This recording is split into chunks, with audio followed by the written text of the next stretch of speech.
Mahalaga lang ako kapag nananalo ako. Kaya naman kapag tagumpay ako, doon lang ako nagiging mahalaga. Maraming mga ama na naniniwala. Manila to sabihin, tahimik silang naniniwala na may silbi lang ako kung nagbibigay ako.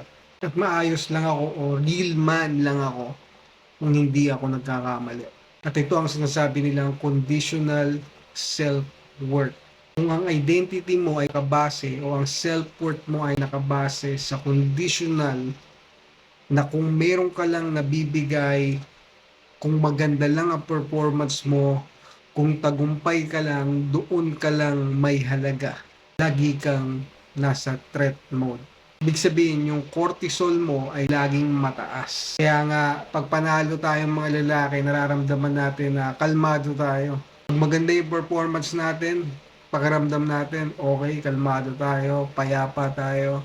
Pag bumapangit na yung performance natin, doon natin nararamdaman na, o teka, threat mode. Parang laging may threat. Parang hindi ako okay. Parang madali akong magalit. Parang lagi akong defensive at mahirap akong makinig. Pero ang ating halaga ay nagsisimula kung sino tayo sa loob, kung ano yung identity natin.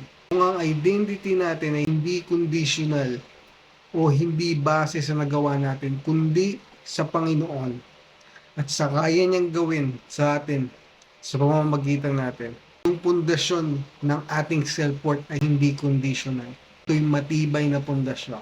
Kaya ngayon, huwag mo nang sabihin na may halaga lang ako kung palitan mo na yan. Tatay ka, malakas ka, may halaga ka. Hindi dahil sa kung anong nagawa mo o sa anong pagkakamali o sa nakaraan, kundi dahil sinabi ng Panginoon na ikaw ay inili niya. Tinawag ka niya para maging leader ng pamilya mo. At ang identity mo ay nasa Panginoon, hindi nasa performance mo.